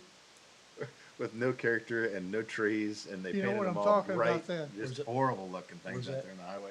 On the bypass down South Lawrence up by. Oh, yes, Those are pretty small. I across don't the know street what from those are. Menards and Home Depot and all. Yeah. Well, just so y'all know, I mean, I've got duplexes in Lawrence, 2-bedroom, 1-bath, 1-car garage, and they rent like hotcakes. You know, you guys are right.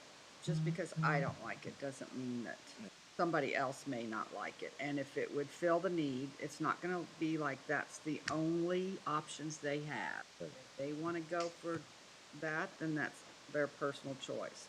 If they wanna move up and have something different, then they could just explore that. So you're right, I shouldn't. Well, the idea is to have a mix of housing, so you have an opportunity for people to do that. And do you want to allow this kind of housing in town? Yeah. And to me, these I don't think are unreasonable to try to address that need. Yeah, these listed changes here are very reasonable. I still like Brad's idea on that square footage, on just leaving it to the building code to have a kitchen, a living room, bedrooms, and a bathroom. and let the developer figure out the size. If it works, it works.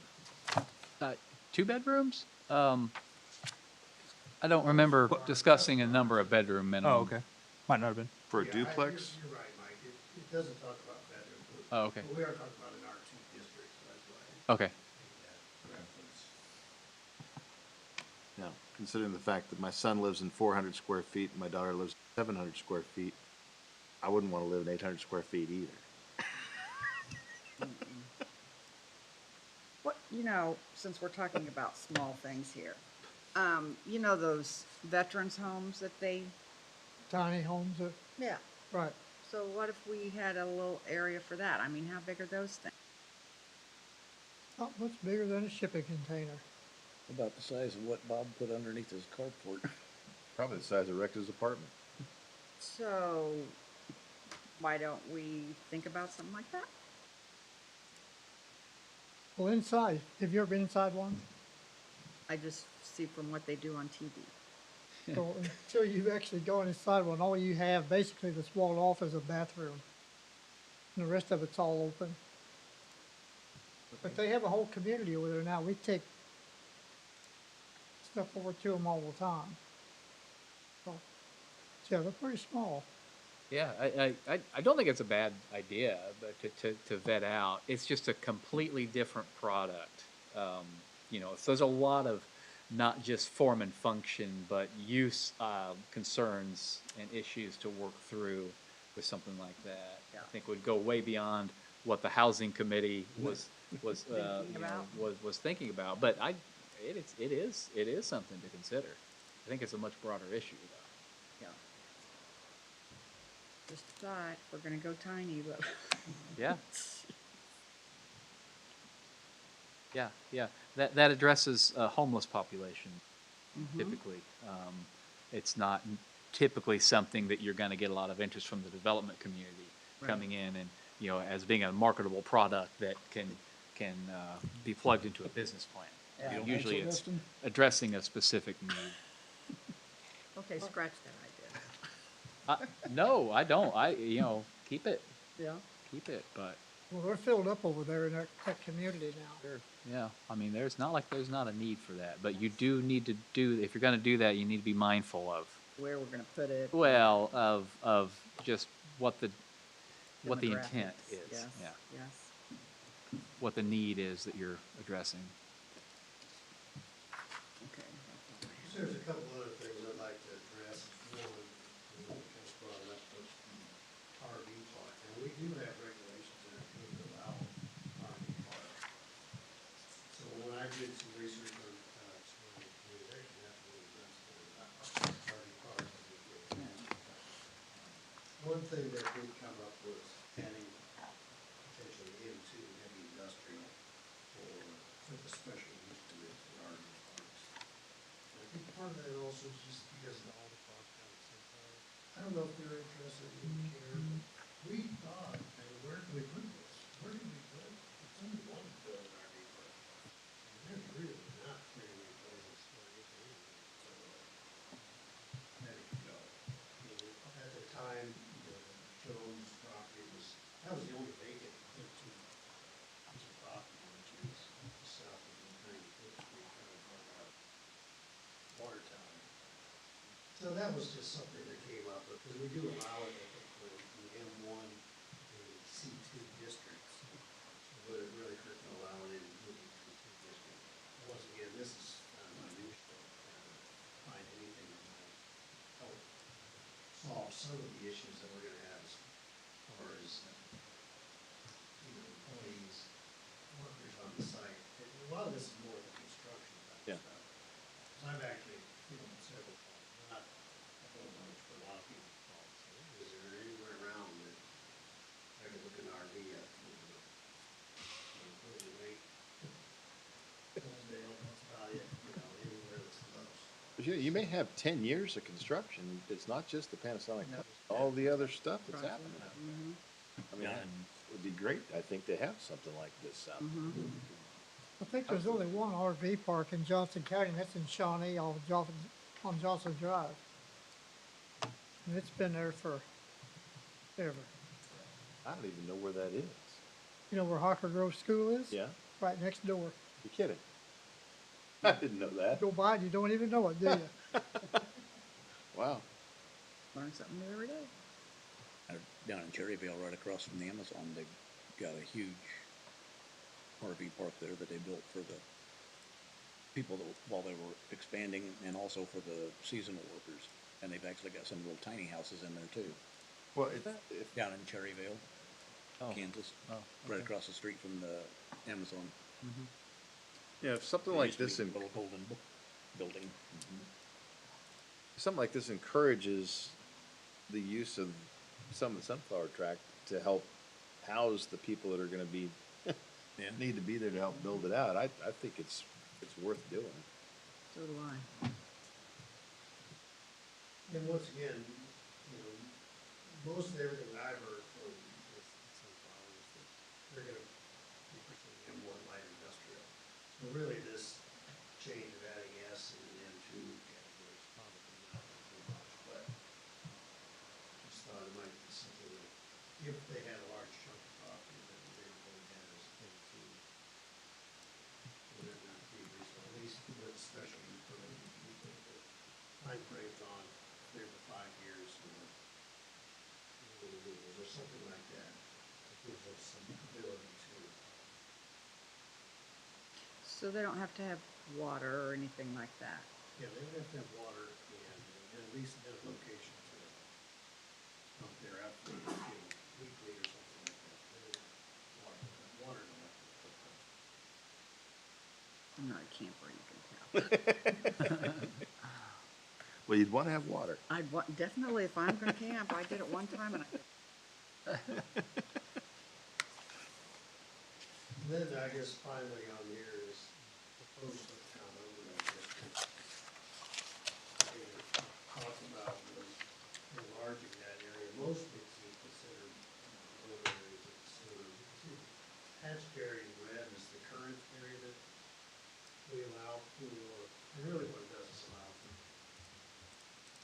less restrictive setbacks, and it's also based on the height of the building. So it's, in Joe Roy's development, there was Possum Creek was one area that we applied it. Certainly worked out very reasonable. And once again, there really isn't a lot of areas that it could be applied. There are a few larger tracts in the expanded area. I also wanted to include Lakeview Heights area, I think that's an area that could be prime for redevelopment. And there's some larger tracts in there, and those buildings, I think are probably former sunflower duplexes that were moved from Fairview City into that area. Once again, I don't know if this is will make a material difference in where, if one room would be interested in this, but it gives us more flexibility as far as size of buildings and setbacks. They could potentially put 2 more units on a piece of ground.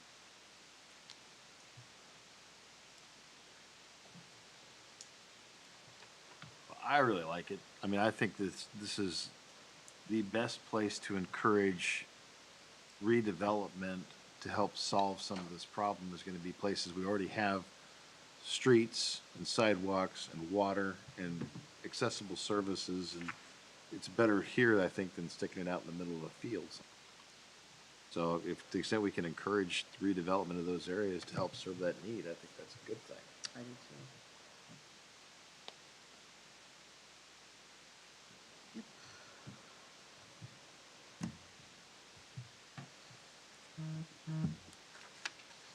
So you're gonna bring this back to us on the 20th? To some degree, I don't know if we'll bring all of these. Certainly all of the first ones, and then, I mean, these are all sort of different pieces of the code, so I don't want to just bring them all and have sort of one blanket, which I suppose we could do that, and then give a discussion from them. I think it'd be better to maybe specifically talk about just the R3 and the RV park also could be probably a separate one as well. I would think so. And this really was just to give you, I guess, an update on what we were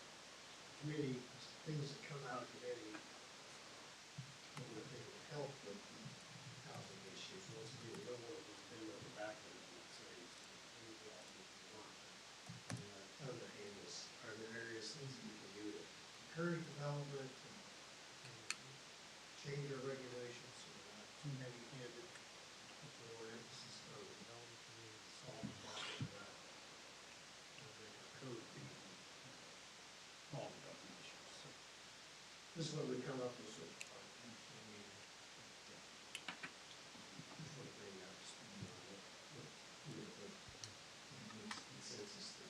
There are a few other things we talked about, but they sort of make it out of committee. One would be allow accessory buildings or accessory structures as housing units, but basically mother-in-law, others that are not attached to the building. A good idea. I guess that's probably the only one that didn't get any traction at all. We did talk about it. Is there any way we could get a report to see what kind of new buildings are being built once a month? I'm surprised every once in a while when I drive down a road that I might not have go, oh, there's some stuff going up there. I mean, it'd be kind of nice to know. I know Canberra does monthly checks on how many, I guess, permits he issued, but I don't know. It's kind of interesting to see, or am I alone in that? Speaking of that, on Sunflower Road, just south of K-10, that piece of property where the guy wanted to put that trucking company, Yeah. what grading are they doing there? We have, Oh, they're gonna go ahead and do the trucking company. No, I'm kidding. That's, say we haven't ever seen anything since then. I was just curious. that's Evergy Substation. Okay. Yeah. I just seen all that work going on. I thought maybe the guy was trying to do something on the sly. Hard to hide right there. Yeah. Yeah, they've done stranger I don't things. know, Roger, Justin, if you want to follow up, but I thought we had some really good discussions. How to practice things.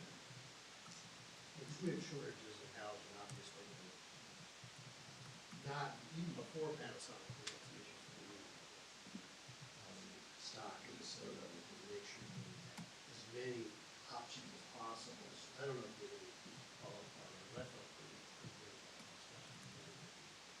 Ideas that were tossed around and maybe help the development community and not be so heavy-handed on the regulatory side. Yeah, I mean, I mean, these options are really good, but I do want to point out that the code that we have is really a pretty good code compared to everybody else. It really is. I mean, it really wasn't much we could really improve on. I mean, that 18 to 24 is that's a big help.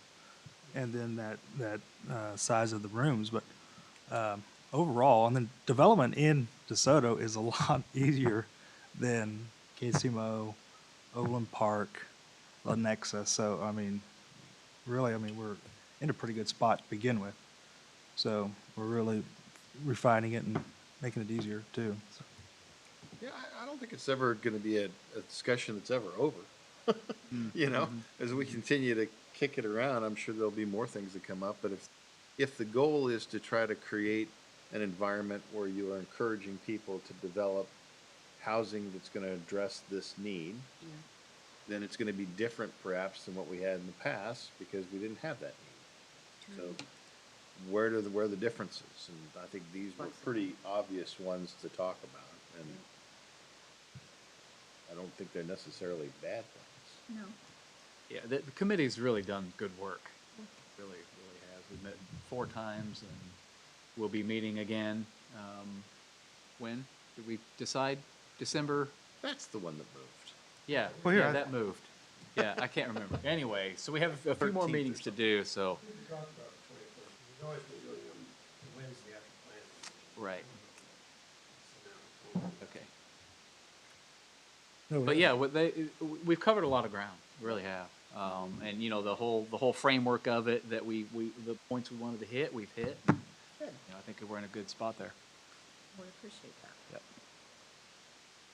Do you have anything else on this, Brad? no, I'm really trying to talk about that. Sure have. Your Yeah, I did microphone's put the done better 13th down tonight. because that's the only day that I can do it. Okay, that's right, we did talk about that. So it's set on the 13th? 13th. Yeah, we talked about the 13th to the 14th. Right, and I have a conflict the 14th, but I can do it the 13th.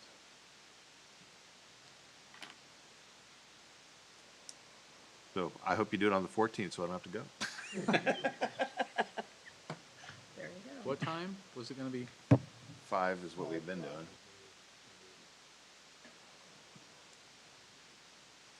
Okay, our next meeting is going to be December the 20th. I would like to ask, if you can't make a meeting, would you please call staff and tell them, do them a courtesy?